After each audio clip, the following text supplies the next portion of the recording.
বাংলাদেশে যেরকম কালবৈশাখী ঝড় হয় এখানেও সেরকম ঝড় হচ্ছে। এটা স্নো ঝড়, মানে স্নো স্টর্ম।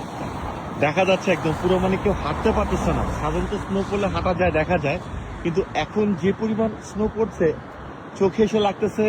এবং 2-3টা গাড়ি ওখানে দেখলাম অ্যাক্সিডেন্ট করলো, সামনে একটাকে লাগালো আর কি, মানে চোখেও ঠিক মতো দেখা যাচ্ছে না। এবং এই স্নোটা পরে আবার পানি হয়ে যাচ্ছে, তো যার জন্য বৃষ্টির মতো একটা সমস্যা হচ্ছে আর কি গাড়িতে।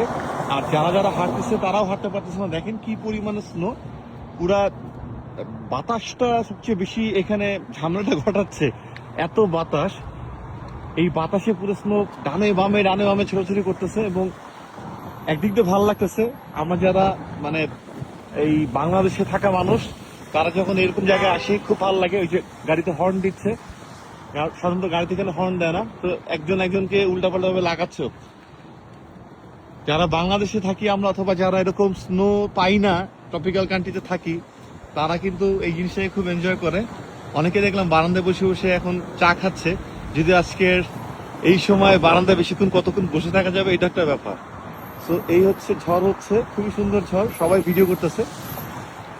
আর আমাকে দেখেন আমার গায়ের উপরে কিভাবে বরফগুলো পড়তেছে, একদম চোখে লাগতেছে, কথাটি মতো বলতে পারতেছে না।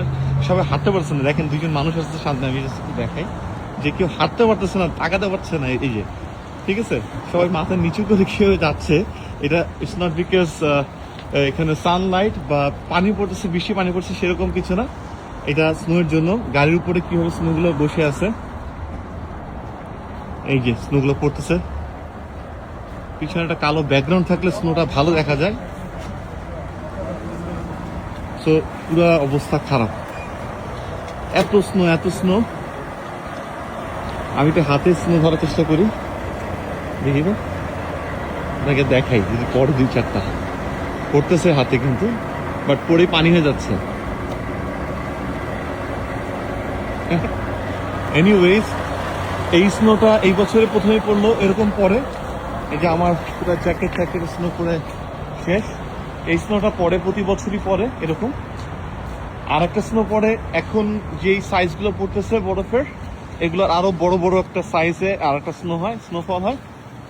ওইটা এখনো শুরু হয় নাই, ওইটা হয়তো বা জানুয়ারিতে হবে।